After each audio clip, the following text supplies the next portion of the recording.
Very good evening to all of you. Good evening, sir. Good evening, sir. Am I clearly audible to all of you? Yes, sir. Yes, sir. Okay, correct. So let's start a class.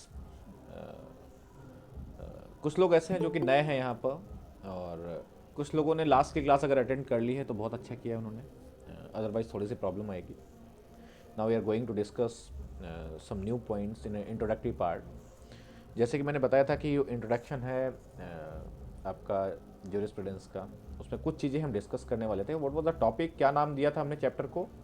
Shashank Shashank जो हम कर चुके हैं sir. हाँ जी, topic जो chapter है उसका नाम क्या दिया था हमने? Meaning, definition. Yes sir. हाँ जी, meaning, definition, scope of jurisprudence. Okay. Meaning, definition and scope of jurisprudence. Okay. So meaning, definition, दो चीज़ें हमने डिस्कस की, जिसमें हमने काफ़ी डिफिनीशन डिस्कस कर ली थी. और उनमें से कुछ लोग ऐसे हैं जिनके बारे में हमने कहा था कि कुछ ऐसे पॉइंट्स आएंगे जहाँ पे we will start discussion on those writers, उन दो जूरिस्ट, उनके डिफिनीशंस के बारे में बात करेंगे. तो कुछ एक डिफिनीशन हम आपको बताते हैं जो कि आपको नोट करनी पड़ेंगी, क्योंकि ये कुछ नए हैं जूरिस्ट जिनके बारे में आपने नाम सुना होगा. एलएलएम एंट्रेंस में बहुत बार क्वेश्चन पूछा गया है, वो DU LLM हो, डायरेक्टली क्वेश्चन पूछा गया है. मतलब उन्होंने यही पूछा है कि who has given the statement and according to which jurist jurisprudence as a body of ordered knowledge which deals with a particular species of law. Directly question पूछा हुआ है, कोई डिफ्रेंसिएशन नहीं किया है, ना ही किसी तरीके के स्टेटमेंट चेंज किए हैं. सबसे अच्छी खासियत यह है कि अगर एक वर्ड आप पकड़ लेंगे वहाँ पर तो आपको पता चल जाएगा ये स्टेटमेंट किसने दिया है.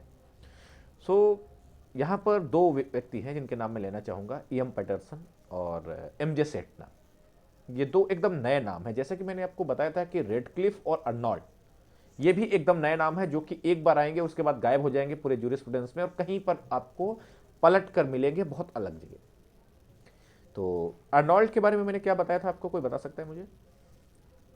What Arnold thinks about the jurisprudence? Sir, he talks about signing and unfulfilled dreams. Signing Governed by and reason. Unfulfilled dreams.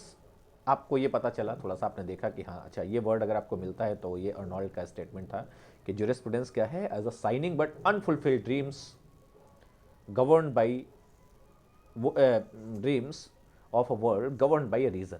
तो आपको ये समझ में आया कि हाँ अच्छा ये स्टेटमेंट इसका था. इसके साथ ही रेडक्लिफ के बारे में अगर हम बात करें तो इंटरडिसिप्लिनरी अप्रोच की बात उन्होंने की, रेडक्लिफ ने. उन्होंने बताया कि jurisprudence is a part of history, sociology, economics, ethics, and part of human philosophy, part of philosophy of life. Just wait for 1 minute.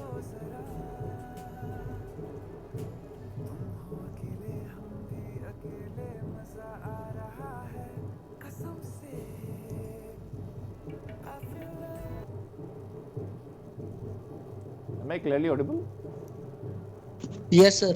Yes. Yes, sir. Okay. So, according to Redcliffe, he interlinked the other social sciences with the jurisprudence and कहा कि इन्होंने कि it is a part of history, part of economics, part of sociology and part of ethics and a philosophy of life. एक jurisprudence कोई separate नहीं है कि ये कोई नया सब्जेक्ट है, it is a part of the other social sciences according to Redcliffe.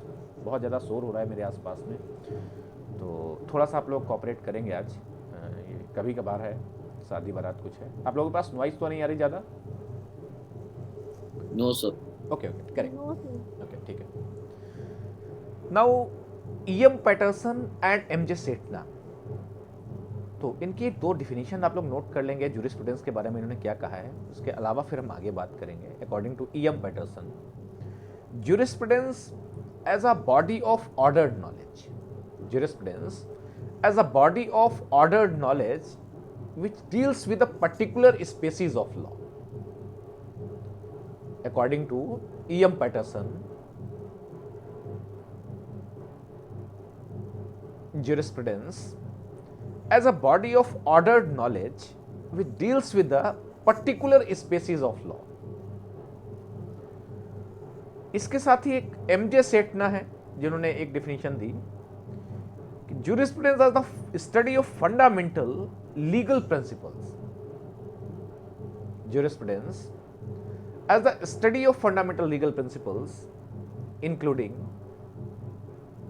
their philosophical, historical, and sociological basis and an analysis of legal concept. तो इनको हम याद कर सकते हैं, समझ सकते हैं कि ईएम पैटरसन कहते हैं कि it is a body of ordered knowledge. जैसे ही आपको पता चलता है कि हाईलाइट कर लेंगे ये word, body of ordered knowledge of particular species of law, तो जैसे स्टेटमेंट सामने आता है आपको पता चलता है अच्छा ईएम पैटरसन का स्टेटमेंट है ये, ठीक है। इसके साथ ही एमजे सेटना है, थोड़ा सा ये अपने को मॉडर्न वे में डिफाइन करना चाहते हैं जूरिस्प्रूडेंस को कि क्या है सर ये, it is a study of fundamental legal principles including there philosophical, historical, sociological basis and analysis of legal concept. जैसा कि आपने देखा था कि सिसेरो ने कहा था कि it is only a philosophical aspect of knowledge of law. क्या कहा था आप सिसेरो ने? सिसेरो ने क्या कहा था कि जूरिस्प्रूडेंस क्या है? Physical aspect of knowledge of law. It is a philosophical aspect of knowledge of law. लेकिन एमजे सेटना कहते हैं नहीं नहीं, फिलोसॉफिकल एस्पेक्ट एक ही एस्पेक्ट नहीं है, it is fundamental, it is study of fundamental legal principles and including fundamental legal principles, the philosophical, historical and sociological basis and analysis of legal concept. इन्होंने कहा कि नहीं नहीं, ये सारे जितने भी थ्योरेटिकल सब्जेक्ट्स हैं उनका क्या है, थोड़ा थोड़ा पार्ट है और उनके अध्ययन को, उनकी स्टडी को या उनके लीगल कॉन्सेप्ट के अध्ययन को ही हम जूरिस्प्रूडेंस कहते हैं। तो आपने देखा कि वो फिलोसॉफिकल स्कूल के जो सिसेरो थे, एमजे सेटना ये थोड़ा सा मॉडर्न जूरिस्ट हैं, एमजे सेटना उनके बाद के ही हैं, तो इन्होंने थोड़ा सा अपने आप को अलग किया, ठीक है। अब बात आती है कि अप्रोच क्या है, स्टडी क्या है, कैसे हम पढ़ें इसको, जूरिस्प्रूडेंस को पढ़ने का अप्रोच क्या है, लोग कहाँ से स्टार्ट करें पढ़ना इसको। तो आप लोग जानते हैं कि कितने सारे स्कूल्स हैं जूरिस्प्रूडेंस में, कोई बता सकता है? How many schools in jurisprudence? कितने स्कूल्स हैं जो बहुत रिनोन्ड स्कूल्स हैं जिनके जरिए हम पढ़ना शुरू करते हैं? कोई कहता है हिस्टोरिकल स्कूल है, कोई कहता है कि फिलोसॉफिकल स्कूल है, नेचुरल लॉ स्कूल है, वो एनालिटिकल स्कूल है। तो ये क्या कुछ पता है आप लोगों को इसके बारे में? सर 5 तो डीयू के सिलेबस में थे, मुझे याद है। कुछ अगर आप स्कूल्स के बारे में अगर जानते हैं तो हमें बता सकते हैं कि क्या अप्रोच है स्टडी ऑफ जूरिस्प्रूडेंस का, जो ट्रेडिशनल अप्रोच था। All these schools try to define what exactly law is. Okay, according to traditional approach अगर हम बात करें तो वही ट्रेडिशनल अप्रोच है analytical school, historical school, ethical और philosophical school, natural law school, और धीरे धीरे डेवलपमेंट होता चला गया स्कूल का, तो हम कह सकते हैं कि फेमिनिस्ट स्कूल और पोस्ट मॉडर्निस्ट स्कूल, यही कह सकते हैं। क्यों? इसके अलावा कुछ कह सकते हैं क्या निकिता? हाँ जी, इसके अलावा हम कुछ कह सकते हैं क्या? ये ट्रेडिशनल अप्रोच तो यही है ना, जो आप पढ़ते हैं, किताबों में जाते हैं, वहाँ क्लास में पढ़ाया जाता है आपको, यही एक तरीका है आपका। तो इस ट्रेडिशनल अप्रोच को तो हम जानते हैं, चलो ठीक है, पढ़ लेंगे 5 स्कूल, 6 स्कूल, 7 स्कूल जो भी हैं, लेकिन approach to the study of jurisprudence has been changed and it is substituted by 2 modern method. First is a empirical method and a priori method. आप लोग देखते हैं एम्पिरिकल करते हैं, किसी भी लॉ का अगर कोई सब्जेक्ट देखते हैं तो कहते हैं कि ये एम्पिरिकल रिसर्च है और ये क्या है कि ये नॉन एम्पिरिकल रिसर्च है। So this method has now been substituted by the empirical method and the priori method. What is the empirical method? What is the empirical method? What do you understand by the empirical method of approach? This is one type of approach to the study of jurisprudence, means proceeds from fact to generalization. Empirical में क्या चलता है पता हमें? Fact to generalization, and priori method start with the generalization in the light of fact. Note down कर सकते हैं आप अगर चाहे तो, राइट डाउन कर सकते हैं कि traditional approach to the study of jurisprudence has been substituted by the 2 method. First is empirical method and the second is a priori method. Empirical method that proceeds from fact to generalization, and priori method starts with generalization in the light of the fact. किसी को लिखने में कोई problem आ रही है तो बता सकता है मुझे? Sir please repeat. हाँ जी, आप लोगों को थोड़ी सी दिक्कत आएगी, लेकिन ये जूरिस्प्रूडेंस ऐसा सब्जेक्ट है ना कि मतलब इसमें बहुत ज़्यादा लिखवाने के चक्कर में पड़ेंगे ना, तो फिर ये होता है ना कि बहुत ज़्यादा टाइम टेकिंग हो जाएगा निकिता। तो आप लोग कोशिश करिए कि मैं बोलता हूँ जितनी स्पीड से आप लोग उतना जल्दी कैच करें, अपने दिमाग में रिटेन करने की कोशिश करें। We are discussing here approach to the study of jurisprudence. There is a one traditional approach, classify the jurisprudence into the schools, and according to the schools you will study the jurisprudence. That is a analytical school, historical school, ethical school, philosophical school, natural law school, feminist theory, a postmodernist school. But this traditional approach has been changed, this traditional method has been changed and substituted in two methods. That first is the empirical method.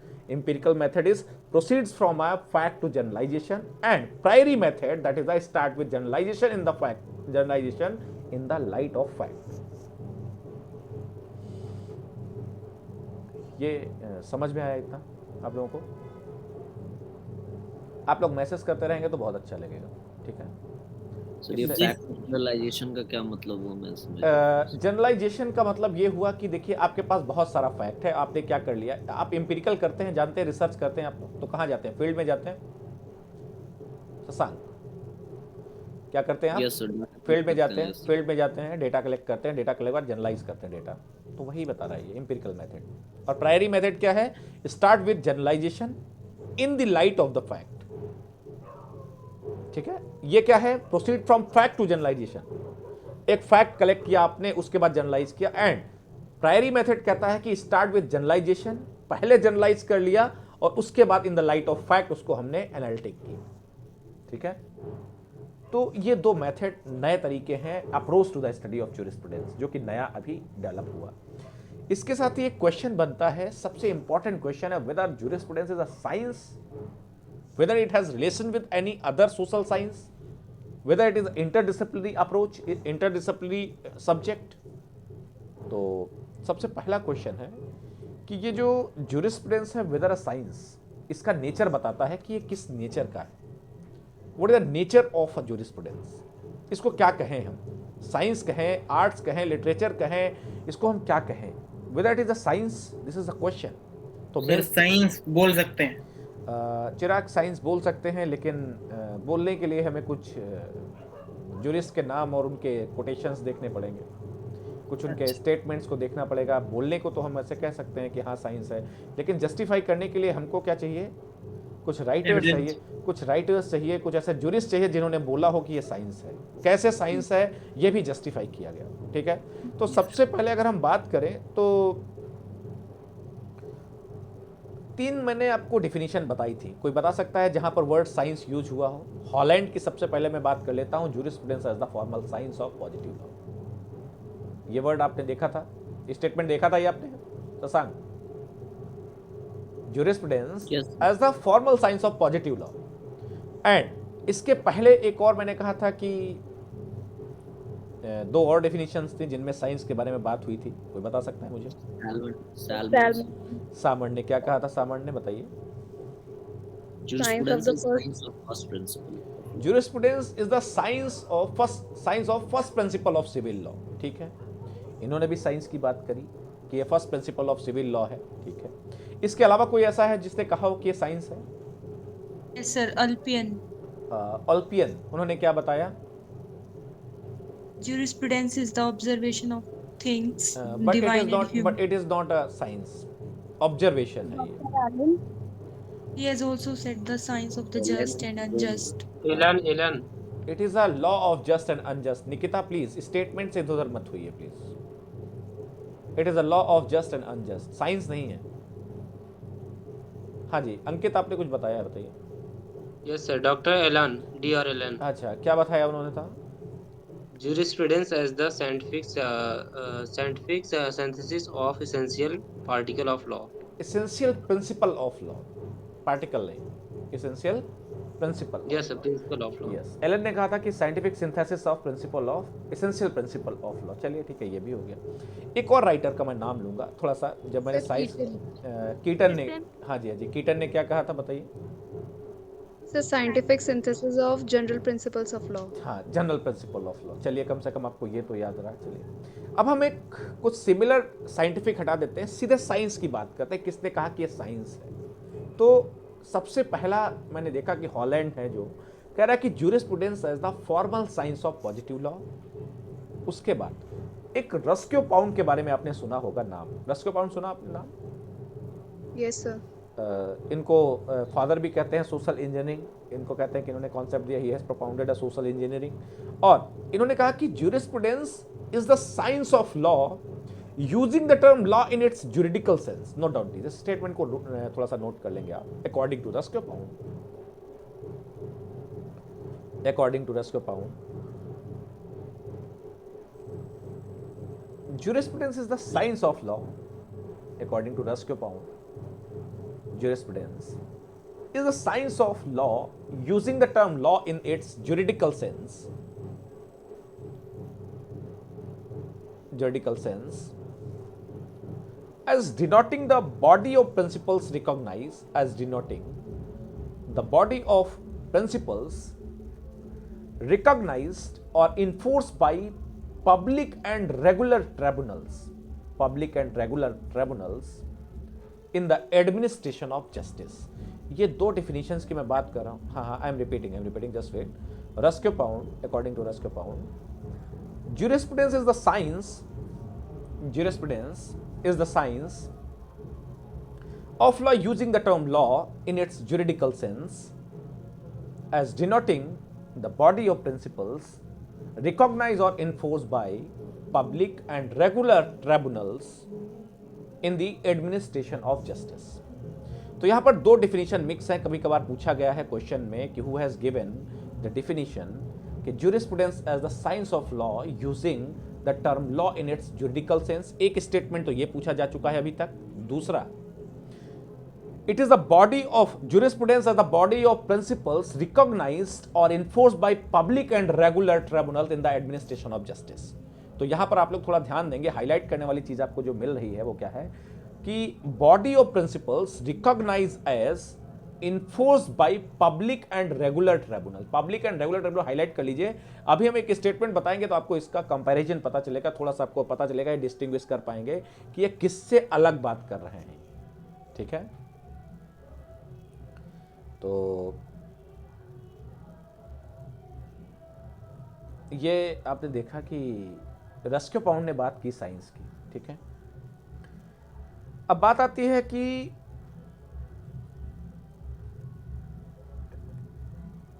एक writer हैं जिनका नाम है August Comte.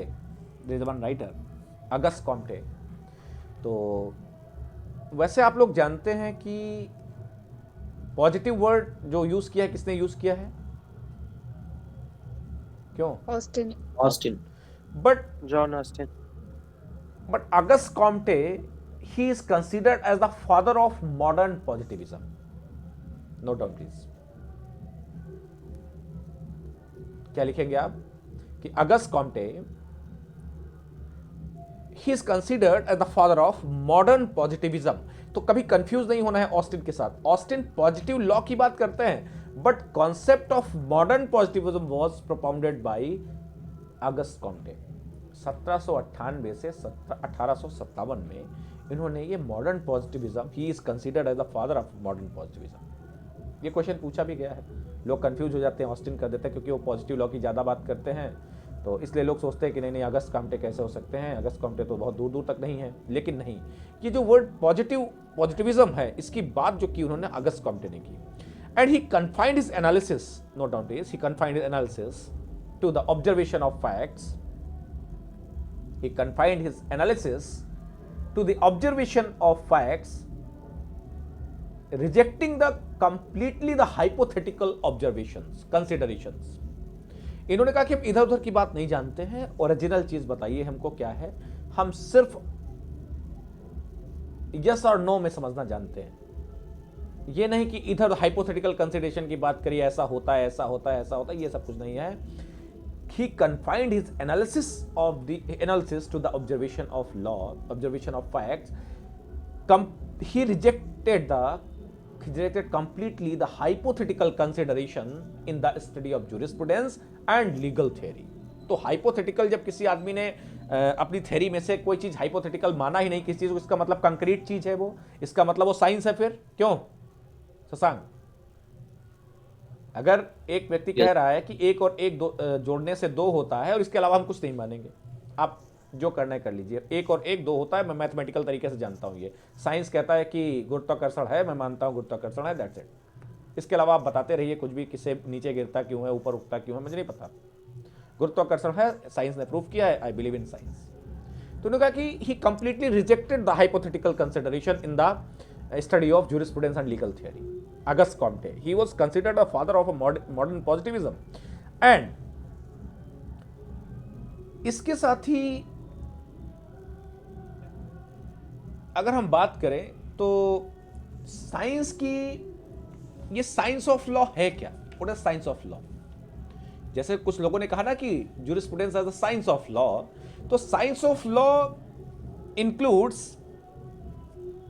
Science of law may be of 3 kind. Note down please, इसको note करेंगे तो कि आपको समझ आएगा। ये प्री में पूछा, ये मतलब क्वेश्चन बनाया गया है कि science of law may be of 3 kind. Science of law may be of 3 kind. First is expository और systematic jurisprudence. Science of law may be of 3 kind. First is expository or systematic jurisprudence. Second, legal history. And third, science of legislation. ये 3 चीजें कही गई कि ये science of law में होना जरूरी है, यानी कि science of law may be of 3 kind. First is expository or systematic jurisprudence. Second, legal history. And third, science of legislation. तब हम मानेंगे कि ये अच्छा, ये साइंस ऑफ लॉ है, ठीक है। इसके साथ ही ये तो साइंस की बात हो गई। जैसा कि हम लोगों ने देखा कि ये साइंस की बात कर रहे थे, तो हमने माना कि ठीक है ये साइंस है, और इन लोगों के आधार पे हम कह सकते हैं कि अच्छा ठीक है ये साइंस है, चलो हमने मान लिया ये साइंस है, ठीक है। लेकिन साइंस मानने के साथ साथ कुछ लोग ऐसे हैं जो स्कोप की बात कर रहे हैं कि इसका स्कोप कितना है, jurisprudence क्यों पढ़े हम, इसकी जरूरत क्या है, यूटिलिटी क्या है, और उसके साथ ही इंटरडिसिप्लिनरी अप्रोच क्या रहेगा और इंटर रिलेशन इनका क्या है अदर सोशल साइंस के साथ। तो अब स्कोप के बारे में आप थोड़ा सा डालेंगे कि स्कोप क्या है jurisprudence का। तो jurisprudence का स्कोप क्या है, ये अगर हम देखें तो क्वेश्चंस बने हुए हैं बहुत सारे। उसमें सबसे पहला जो क्वेश्चन बनता है वो क्या है, just note down scope of jurisprudence पे सबसे पहला क्वेश्चन जो बना, उस क्वेश्चन को हम कह सकते हैं कि ये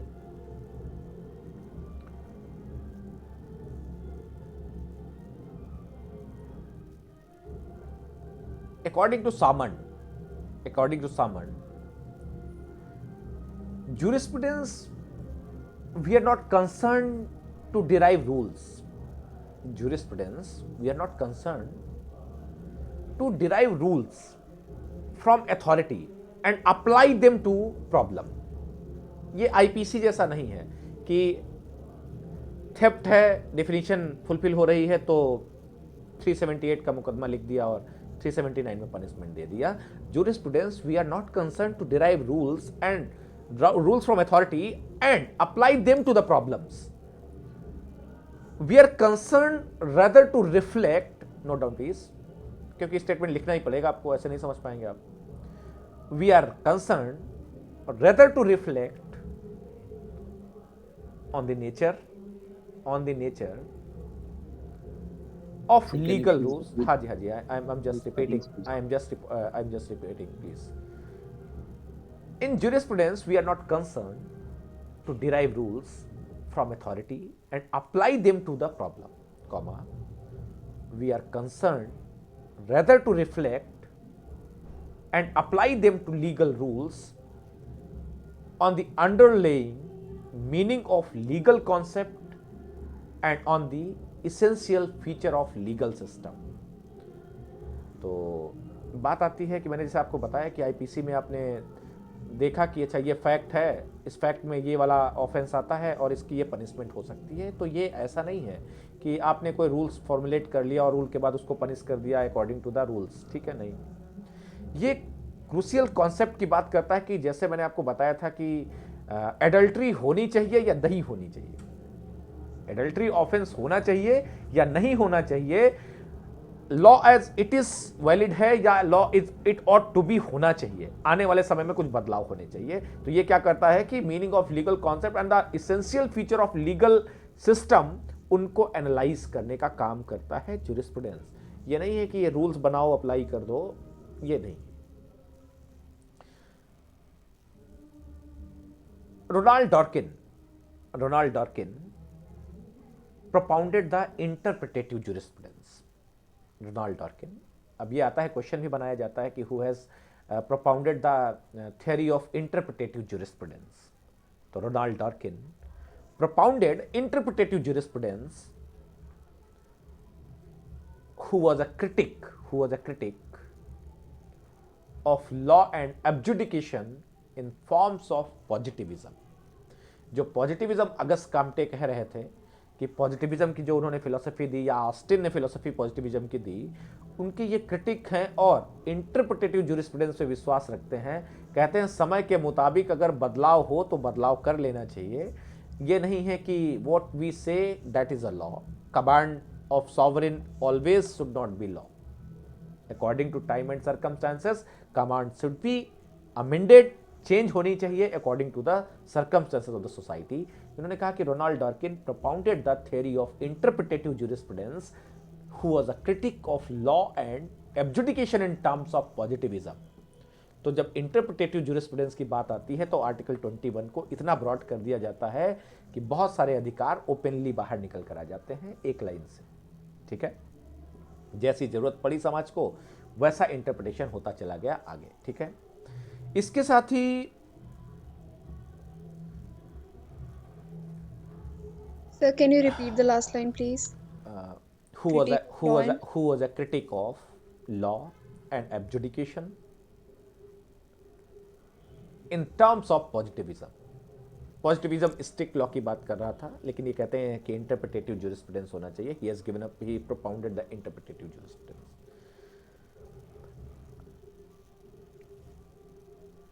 अब बात आती है कि ये तो स्कोप की बात हुई कि क्या स्कोप इसका होना चाहिए। तो आपको मैं एक बार फिर से बता दूं कि स्कोप में इंटरडिसिप्लिनरी अप्रोच का होना बहुत ज़रूरी है।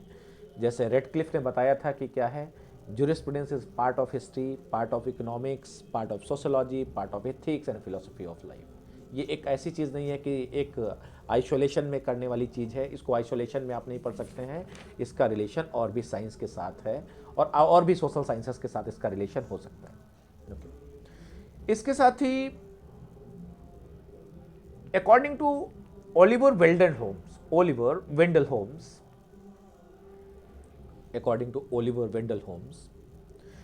jurisprudence as having unlimited possibilities.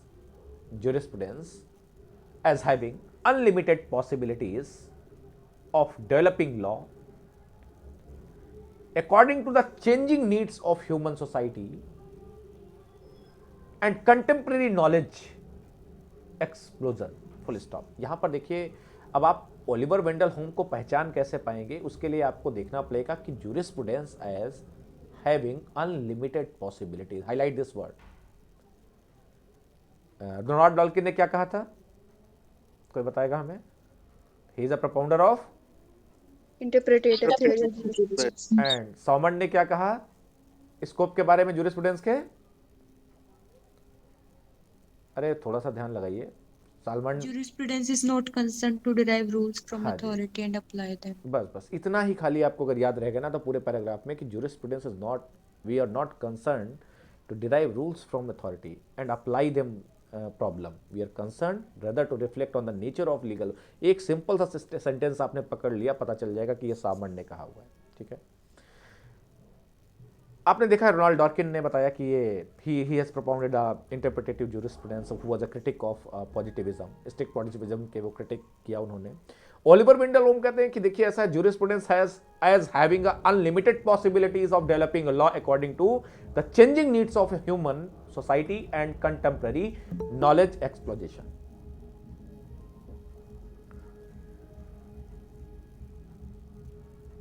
तो ये आपको स्कोप पता चला इसका स्कोप क्या है।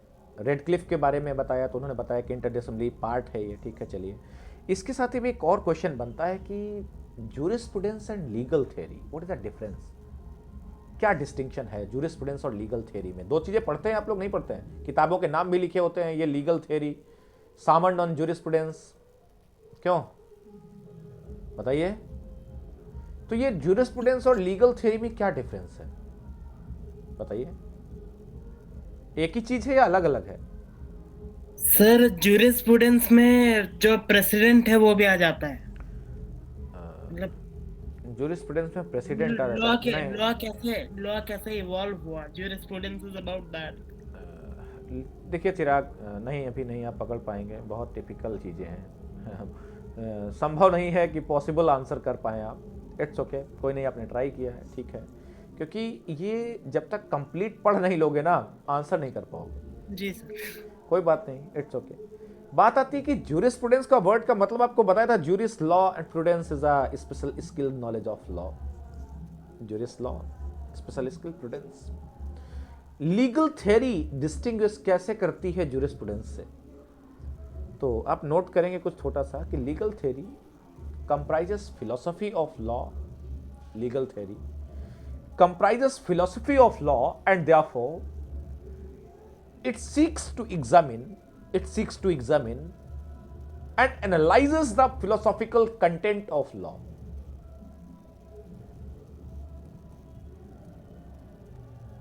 हाँ जी, क्या लिखा आपने।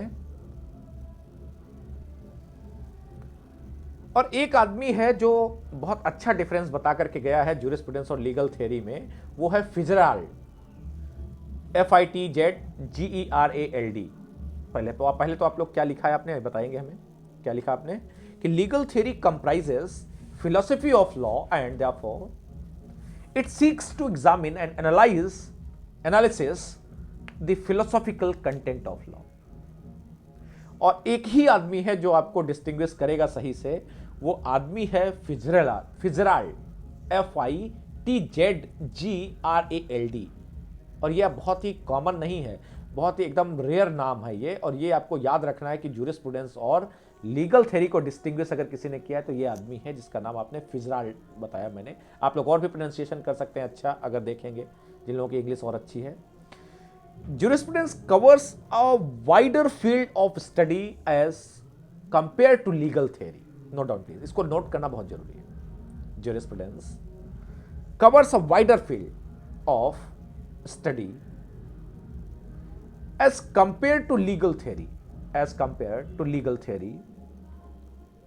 for the former involves an investigation of law which is of an abstract, general and theoretical nature। एक बार रिपीट करेंगे, आप लोग क्या लिख रहे हैं बैठ के बताएंगे। According to Fitzgerald, क्या लिखा आपने, एक बार रिपीट करेंगे प्लीज, एनीवन। हाँ जी, सर कंप्लीट नहीं हुआ। According to Fitzgerald, jurisprudence covers a wider field of study as compared to legal theory. For the former involves an investigation of law which is of an abstract, general and theoretical nature, while legal theory on the other hand is an attempt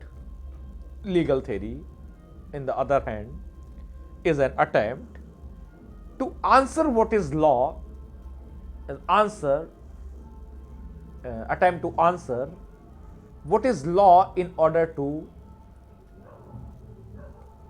clarify the most of legal concepts तो पता चलता है कि जो jurisprudence है it has a very wider connotation, इसके अंदर बहुत कुछ आता है, बहुत सारी चीज़ें आती हैं इसके अंदर।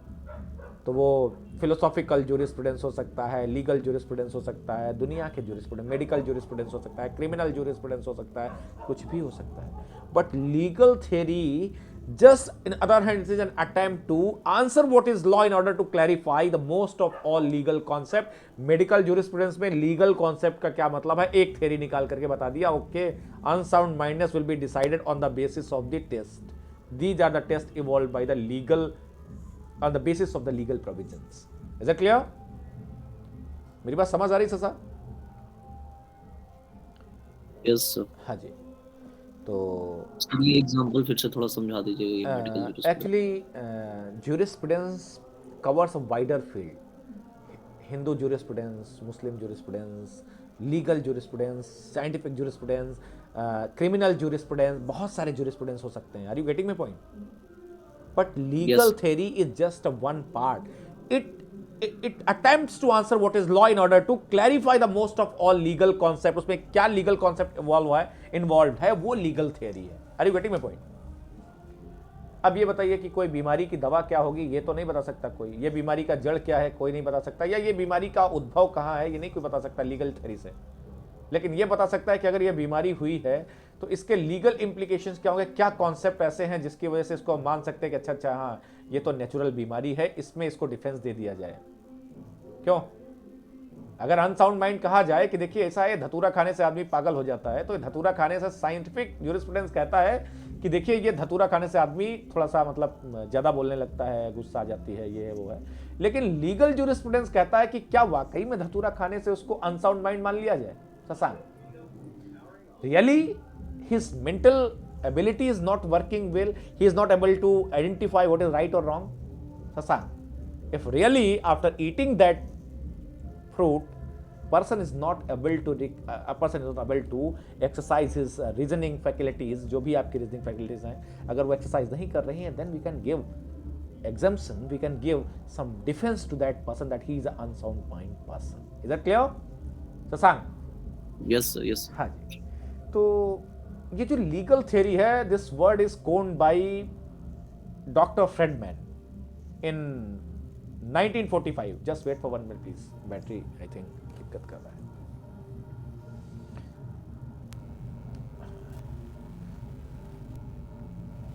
Just wait for 1 minute please. हाँ जी, किस तरीके का कोई डिस्टर्बेंस तो नहीं आ रहा है? No, sir.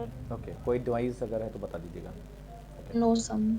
So the word legal theory is coined in 1945 और jurisprudence कब हुआ है, acquired definite meaning 19th century. 19th century, एक तरीके का 19th century में jurisprudence को, लेकिन jurisprudence बहुत पहले से है। In 1945 this word is coined by Dr. Friedman. The word legal theory, the term legal theory is coined by Dr. Friedman in 1945. This is I think mostly asked question in the LM entrance examination, कई बार पूछा जा चुका है। किस word का आविष्कार किसने किया, इस टर्म को किसने कोन किया, तो ये कौन है? Doctor Friedmann in 1945। ईयर के साथ याद रखिएगा प्लीज, क्वेश्चन किया गया। अब बात आती है कि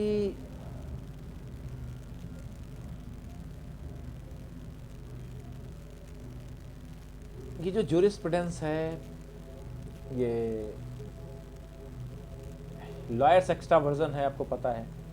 लेकिन जूलियस स्टोन की इस लॉयर्स एक्स्ट्रा वर्जन के बाद मैंने एक और डिफिनेशन बताई थी कि ये क्या है, precept of knowledge, precept it is a examination of precept knowledge, क्या है, टेक्निक, 3-4 चीजें मैंने बताई थी आपको, ठीक है। Ideas and techniques. Ideas and techniques, हाँ, इसकी हमने बात की थी। इसके अलावा भी इनकी एक बहुत पूछी गई डिफिनीशन है जिसमें हम बात करें अगर कि who has given the statement that jurisprudence, the study of jurisprudence should be integrative and synthetic as also purposive। 3 word खाली कि jurisprudence should be integrative and systematic as also purposive। 3 word हैं ये, कौन कौन से? Integrative, synthetic and purposive. तो किसने कहा है ये? Julius Stone. Julius Stone. तो ये वर्ड आप हाईलाइट कर लेंगे कि the study of jurisprudence should be integrative, synthetic and purposive. Statement देखते ही आपको याद आ जाएगा, अच्छा ये जूलियस स्टोन ने कहा ऐसा।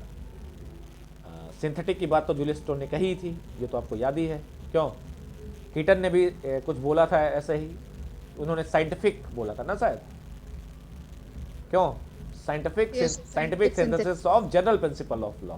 इन्होंने कहा था कि scientific synthesis of essential principal of law. चलिए, एक मैक्सिम नोट करेंगे आप, और उस मैक्सिम का मतलब बहुत इंपॉर्टेंट है, कई बार पूछा गया है ये क्वेश्चन। उट्रस मेजिस वोलेट कम पेरियड। तो इंटरप्रिटेटिव जूरिस्प्रूडेंस का कॉन्सेप्ट किसने दिया था, याद है आपको? हाँ जी, रोनाल्ड डॉर्किन। रोनाल्ड डॉर्किन ने दिया ये प्रिंसिपल। तो ये रोनाल्ड डॉर्किन ने प्रिंसिपल दिया, और प्रिंसिपल से ये पता चला कि इंटरप्रिटेटिव होना चाहिए जूरिस्प्रूडेंस, थोड़ा सा इंटरप्रिटेशन होना चाहिए प्रोविजंस का, ये नहीं कि ऐसे ही बस पॉजिटिविज्म ही होना चाहिए, जो बोल दिया वो लॉ नहीं। उट्रस मेजिस वोलेट कम पेरियड, what is the meaning of this maxim? जो लोग पढ़ चुके हैं सीआरपीसी मैंने डिस्कस किया है ये कॉन्सेप्ट। हाँ, यह सुनाइए, बताइए। So, according to this maxim, that is utres magis valid cum period, it means that if there is any need in the interpretation of constitution for the removal of poverty and social inequalities and injustice, lawyers and judges are obliged to extend the constitutional interpretation. Okay. The interpretation of constitutional provisions. It means it is the duty of the lawyer and judges to extend the constitutional provision for the elimination of poverty, social inequality and economic injustice. Lawyer और जजेस का एक ही काम है, उट्रस मेजिस वोलेट कम पेरियड। लॉयर एंड जजेस should act to extend the constitutional provision for removing the या elimination of poverty, social inequalities and economic injustice. कोई भी जज, कोई भी वकील इन तीन चीजों को हटा करके कुछ नहीं कर सकता है। उसका पूरा काम होना चाहिए कि कॉन्स्टिट्यूशनल प्रोविजंस को हम इंटरप्रेट करें तो must eliminate the poverty, social inequalities and economic injustice. Is it clear? The maxim is उट्रस मेजिस वोलेट कम पेरियड। Okay,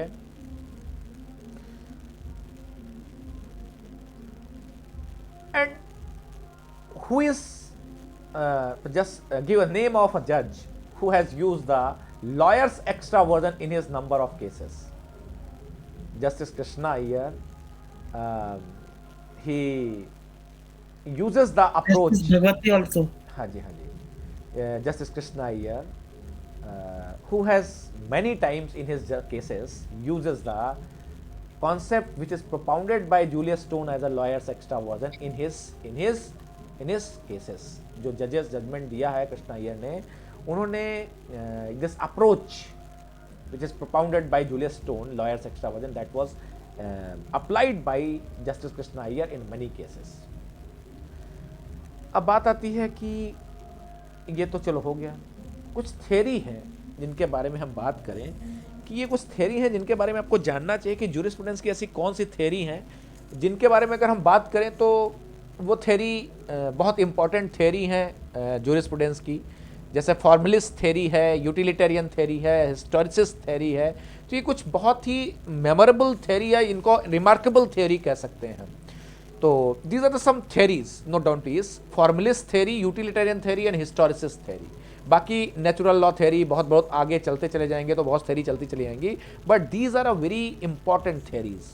formalist theory, utilitarian theory and historicist theory. इनका मतलब क्या है ये आप देखेंगे थोड़ा। फॉर्मलिस्ट थ्योरी की अगर हम बात करें तो ये एनालिटिकल अप्रोच पे बेस्ड थ्योरी है। किस पर बेस्ड है ये? कि legal theory that these are some theories. तो आप नोट कर सकते हैं कि it is a legal theory that stresses the logical content of judicial opinion. बहुत ब्रीफ लिख लीजिए, आपको नेट के एग्जाम में भी काम आएगा। ये बहुत इंपॉर्टेंट चीज़ें हैं, ज़्यादा ऊपर का बता रहा हूँ आपको, ये एलएलएम से ऊपर भी चला जाएगा, लेकिन डीयू के एलएलएम में थोड़ा ग्रेविटी रहती है, मजबूत चीज़ें पूछी जाती हैं। आपको लुल्लू नहीं समझते हैं, आप समझ रहे हैं लुल्लू का मतलब कि आप आए हुए हैं इधर उधर से और एलएलएम एंट्रेंस क्वालिफाई करने डीयू का, ऐसे नहीं होता है। और एक स्टैम्प पेपर मुझे दे देना जिस दिन किसी का भी एलएलएम एंट्रेंस जो लोग तैयारी कर रहे हैं वो लोग एलएम एंट्रेंस निकालते हैं, मैं लिख कर दे दूंगा कि आने वाले 2 साल के अंदर आप कहीं ना कहीं का मेंस देंगे, कहीं ना कहीं का इंटरव्यू देंगे विद इन 2 ईयर्स। 2 साल तो ज़्यादा बता दिया मैंने, विद इन ईयर। अगर आप एलएम एंट्रेंस क्वालिफाई करते हैं डीयू का, आप समझ लीजिए कि आपका वो स्टैंडर्ड है कि जिस एग्ज़ाम में बैठेंगे उसका मेंस लिखेंगे, प्री नहीं, सीधे मेंस। ये मेरा अपना अनुभव है और 100% सिलेक्शन की गारंटी लेता हूँ कि एलएम एंट्रेंस अगर क्वालिफाई जिसने भी कर दिया ना, वो ऐसी कोई एग्जामिनेशन नहीं है इस देश में जिसको वो क्वालिफाई नहीं कर सकता। ठीक है, तो आप लोग ये समझ लीजिए कि दिस इज़ अ पैरामीटर, आपकी सक्सेस का पैरामीटर है डीयू एलएम एंट्रेंस। अगर आपने क्वालिफाई किया विद इन 100 आप आ जाते हैं किसी कैटेगरी से, आप आने वाले समय में आप सक्सेसफुल हो जाएंगे। ठीक, तो this formalist theory, a legal theory that stresses the logical content of judicial opinion is judicial opinion। तो ये एक एनालिटिकल अप्रोच रखती है, इसको हम एनालिसिस थ्योरी भी कह सकते हैं। ये फॉर्मलिस्ट थ्योरी क्या है? एक फॉर्मल थ्योरी जो कि एनालिटिकल अप्रोच पर बेस्ड है। Second is a utilitarian theory that is based on the consequence, social consequences. This is based on the social consequences, उपयोगितावाद का सिद्धांत, यूटिलिटेरियन थ्योरी, कि कोई भी काम किया जाए उससे फायदा क्या होगा, उसका सोशल कॉन्सिक्वेंस क्या होगा।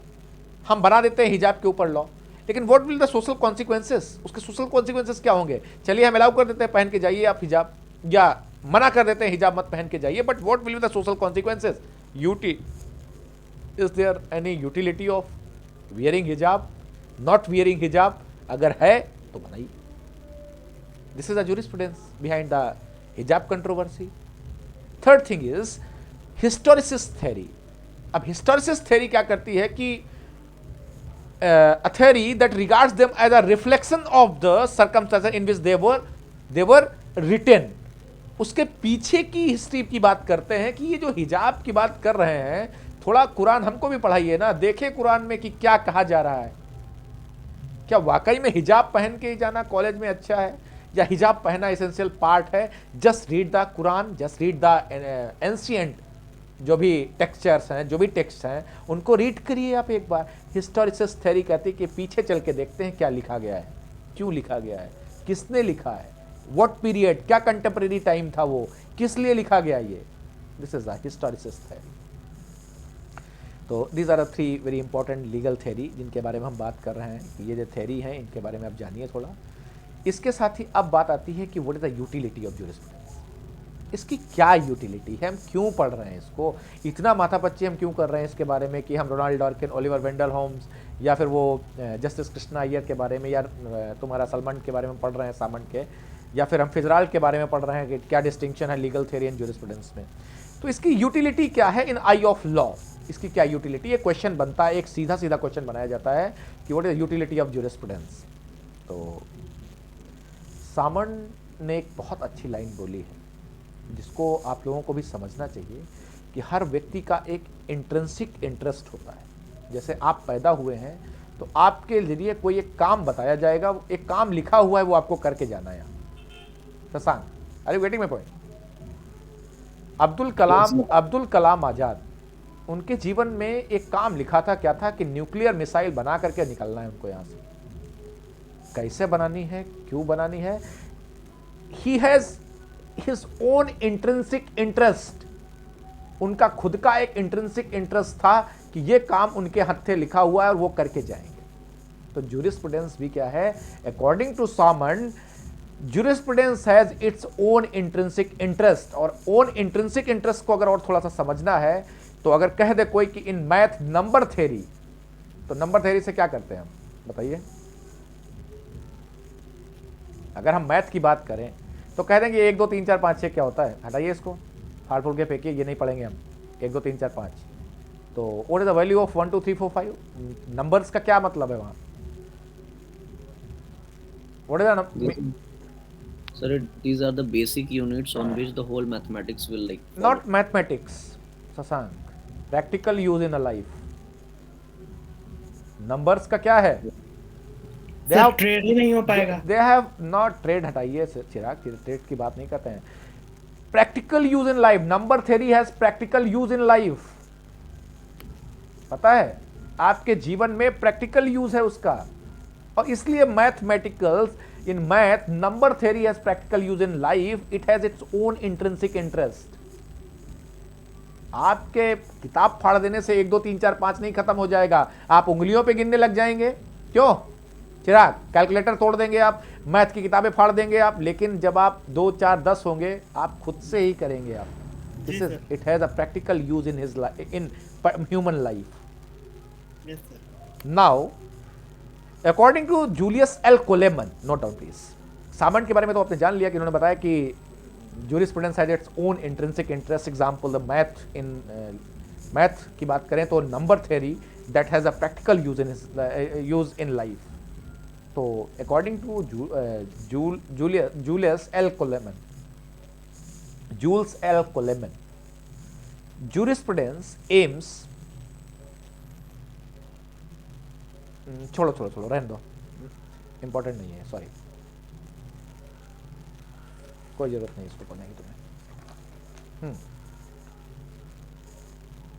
दूसरा लिखेंगे आप, jurisprudence also has its practical applicability, seeks to rationalize the concept of law,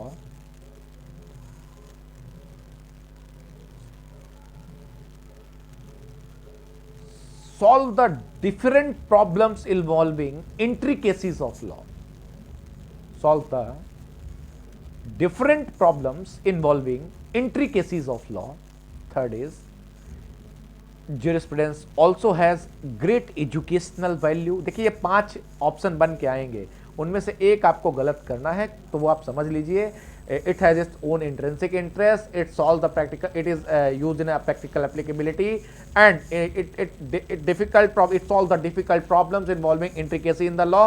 Jurisprudence also has the educational value, and jurisprudence has been characterized as the eye of law. Jurisprudence characterized as the eye of law. Who has given this concept, eye of law? This is given by the Lasky. Herald Lasky तो नाम नहीं जानता हूँ मैं, Lasky मैंने सुना है ये कि this concept is given by the Lasky. क्या? Jurisprudence characterized as the eye of law. तो eye of law is said by Lasky. याद रखिएगा, ये गलत नहीं होना चाहिए। हाँ जी,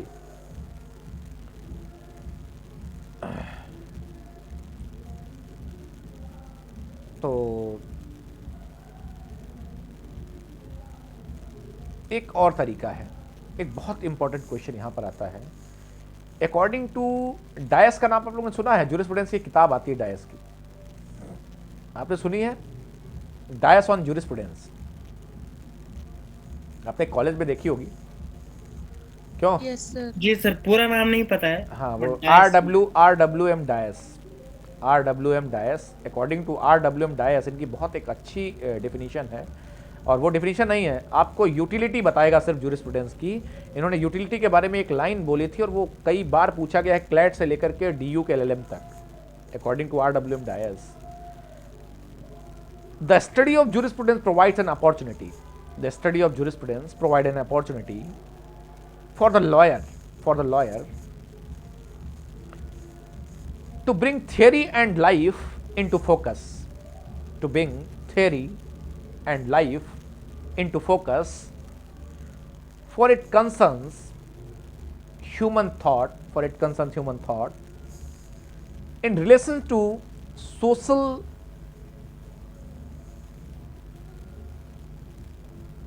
exchange, हाईलाइट करेंगे, jurisprudence provides an opportunity for the lawyer to bring theory and life into focus. ये हाईलाइट कर लीजिए एकदम, ये क्वेश्चन कई बार पूछा गया, आप सॉल्व करेंगे jurisprudence तब आपको समझ आएगा। Who has given this statement? हाँ जी, RWM Dias has said that jurisprudence provides an opportunity to lawyer to bring theory and life into focus. बस इतना ही स्टेटमेंट इनका याद रखना है बस, कि theory and life को एक साथ फोकस पे रखता है, देखता है कि जीवन में इसका क्या और परिणाम हो सकता है, इसके और क्या आयाम हो सकते हैं, डायमेंशंस हो सकते हैं।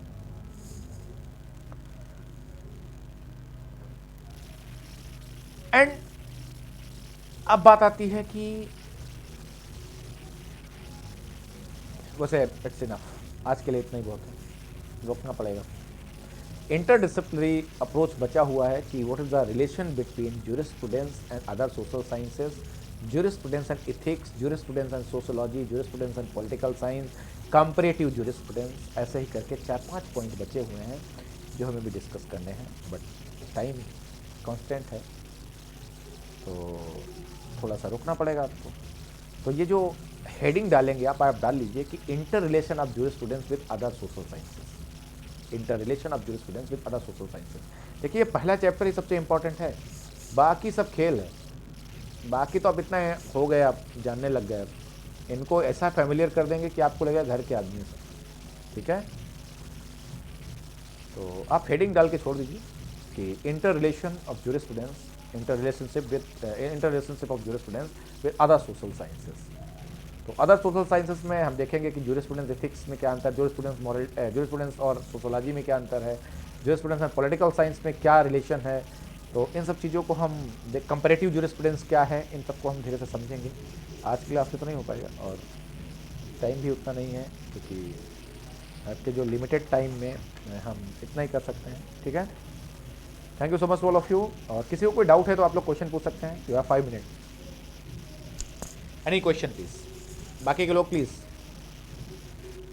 हाँ जी। क्लास में कितने लोग हैं दिवेंदु इस समय? Am I audible? 28 ओके 27 है, आप 28। हाँ जी, ओके ओके। तो एक इन्फॉर्मेशन है जो कि ये है कि क्लासेस तो आपकी फ्री हैं, उसमें कोई डाउट नहीं, लेकिन क्लासेस फ्री होने के साथ साथ कंटेंट फ्री नहीं है, ये आप याद रखिएगा। कंटेंट के लिए जो मैंने जो तरीका अपनाया है वो तरीका ये है कि कम से कम मिनिमम चार्ज तो आपसे लिया ही जाए। मैं आप लोगों की ओपिनियन लूँगा कि मिनिमम चार्ज लेने का मतलब ये कि आपको पढ़ा तो मैं रहा हूँ, ठीक है, कोई बात नहीं है, पढ़ा तो मैं कई दिनों से रहा हूँ, ठीक है, लेकिन कंटेंट ये हेक्टिक काम है, इसको कंपाइल करना, इसको आपको प्रोवाइड करना, दैट इज़ वेरी हेक्टिक। और वो अगर कंटेंट आपको चाहिए होगा तो जो लोग कंटेंट लेंगे उन्हें वो कंटेंट दे दिया जाएगा। और इसके लिए हमने एक लोगों से बात भी की, 1-2 लोगों से जैसे, तो ये है कि 500 ही ठीक है, ज़्यादा नहीं, ठीक है। क्लास बाकी के क्लासेस में आप लोग जानते हैं कि आपकी फ़ीस 1000 है, कंटेंट उसके साथ हम देते हैं, ठीक है। लेकिन ये क्लास आपकी कम से कम मैं अगर चलाऊँगा तो मुझे लगता है 19-20 क्लासेस मतलब हो जाएंगी। 19-20 क्लासेस में अगर कवर हो जाए तो बहुत अच्छा है, वैसे मैं तेज़ चल रहा हूँ, कवर हो जाएगा मुझे लगता है, ठीक है। बाकी कंटेंट आपको फ्री ऑफ कॉस्ट तो नहीं दे पाऊँगा मैं, क्योंकि फिर पर्पज़ ही फ्रस्ट्रेट हो जाएगा फिर। बाकी आप लोगों का है कि क्लासेस आप लीजिए, अच्छे से करिए और कोशिश करिए कि रिज़ल्ट अच्छा आए आप लोगों का। आप लोग अटेम्प्ट करिए, और अटेम्प्ट करेंगे तो कुछ चीज़ें नहीं निकलेंगी। जो लोग फ्लैट देंगे उन लोगों के लिए भी है कि जैसे मैं जजमेंट बताता हूँ आप लोगों को, रिसेंट न्यूज़ में जो भी जजमेंट आते हैं, बिल्स आते हैं, उनको देखते रहिए आप लोग। कोई भी इंसिडेंट होती है उसके बारे में थोड़ा सा पढ़िए आप लोग, आपको वहीं से उठा करके दिए जाए, ठीक है। कोई डाउट अगर है तो आप लोग पूछ सकते हैं, कोई क्वेश्चन है अगर आपके पास। हाँ समृद्धि प्लीज़, आप लोग बोल करके क्वेश्चन पूछेंगे, मुझे थोड़ा दिख नहीं रहा मैसेज आपका, इसलिए I am sorry. Anyone please.